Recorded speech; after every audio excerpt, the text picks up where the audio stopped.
Bon, mec, meuf, petite confession. Ça fait plusieurs mois que j'habite en Chine, dans le sud-est, à Xiamen. Et en fait, j'étais dans une relation amoureuse qui vient de très mal terminer. Et ouais, ça fait un moment que je garde ma vie privée. Mais là, en fait, comment dire, la relation vient de finir et je suis un peu coincé en Chine parce que j'ai un billet pour sortir, mais d'ici 3 semaines.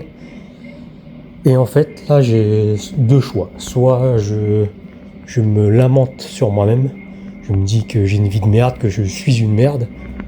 Soit je profite de ces 3 dernières semaines pour aller explorer et profiter, voir un nouveau paysage, découvrir plus.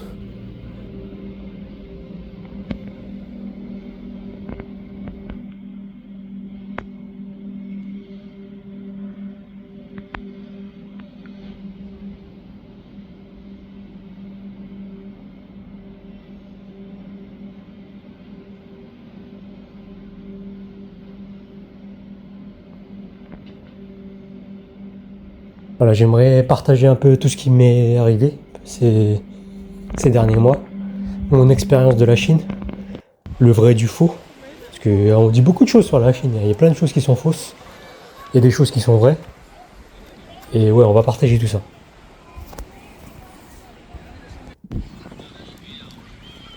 Alors, premier point, tout de suite, on va casser le mythe dès le début. Le crédit social, le truc dont tout le monde parle et dont tout le monde imagine en entendant parler de la Chine. Le crédit social, ça n'existe pas. C'était créé à une certaine période, ça a été testé dans quelques villes, c'était créé par certaines compagnies et c'était en phase de test en fait. Et après, tout a été repris par les médias pour montrer à quel point la Chine, soi-disant, contrôlait sa population. Et en fait, non, comment dire, cette entreprise a fait ses tests dans ces villes, mais ça, ils ont pas, comment dire, le gouvernement a contredit ces tests et ça n'a pas été concluant. Donc ils ont interdit que ça se fasse. Et après, bon, même si je me trompe, je le vois dans la vie de tous les jours qu'il n'y a pas de crédit social, hein. Je vois des gens qui traversent au feu vert, au feu rouge, qui s'en foutent.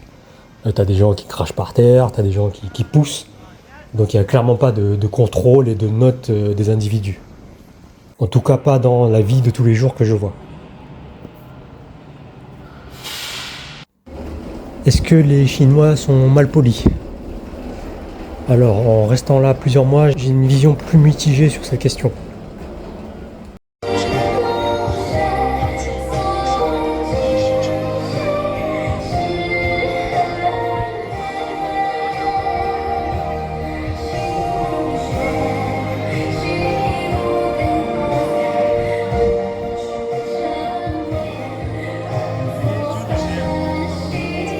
Les gens ne sont pas forcément mal polis. T'as des gens très sympas, très gentils, très chaleureux. Juste les habitudes sont différentes. C'est-à-dire que tu peux voir des gens qui vont rôter à table, qui vont péter même. Le gars qui va sortir sa cigarette au milieu d'une table, au milieu d'un restaurant. Ou le gars qui va racler sa gorge juste à côté de toi en passant et cracher juste au moment où tu passes. Et là, tu peux le prendre comme un acte non civilisé, comme je sais pas, une insulte, comme une provocation. Parce que en France, on verrait ça comme une provocation, comme quelqu'un qui n'est pas respectueux, qui ne fait pas attention à toi. Alors que ici, je pense que c'est tellement ancré dans les habitudes que les gens n'y font même pas attention. En fait, c'est pas que les gens sont volontairement mal polis, c'est juste qu'ils ont tellement l'habitude de faire ça que ça leur traverse même pas l'esprit que ça peut déranger quelqu'un.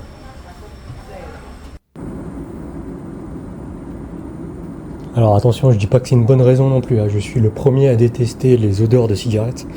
Quand je prends un ascenseur et que je sens une odeur de cigarette, ou que je vois le gars dégainer sa cigarette. Mais bon, là j'ai compris que c'est une habitude.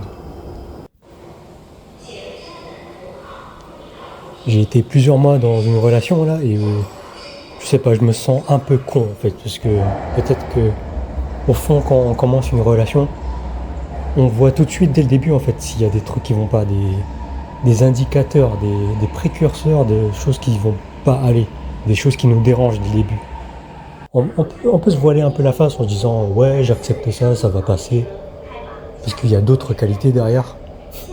Mais au fond, peut-être que peut-être qu'il y a, j'aime pas trop ce mot parce qu'on généralise beaucoup en parlant de red flag. Mais en même temps, quand tu prends du recul des fois, tu te dis putain mais dès le début ça me dérangeait. Et avec le temps, c'est pas forcément des choses qui vont s'arranger en fait, c'est des choses qui peuvent s'accumuler. Et là tu te dis putain mais comment t'étais con quand même. Je crois que ça fait plusieurs mois que je mets un peu de côté, comment dire, j'essaie de m'adapter à la culture. Je mets un peu de côté ma personnalité, ma mentalité à la française.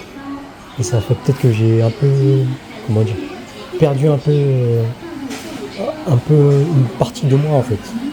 Et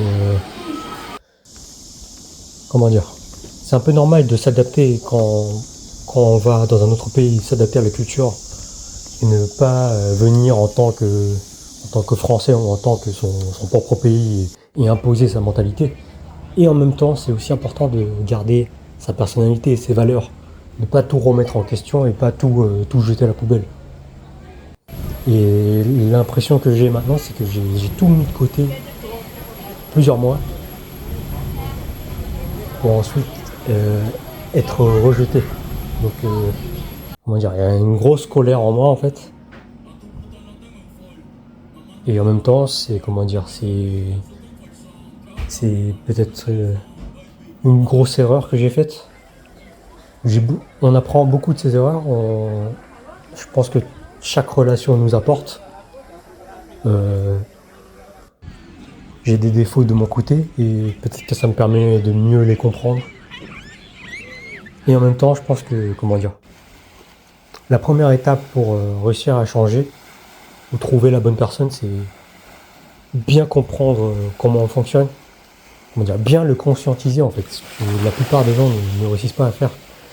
Je pense que la plupart des gens, quand ils sont dans une relation, juste remettent la faute sur les autres, rejettent la faute sur les autres, tout est de la faute de l'autre. Et c'est à partir de ce moment-là qu'on ne progresse pas en fait.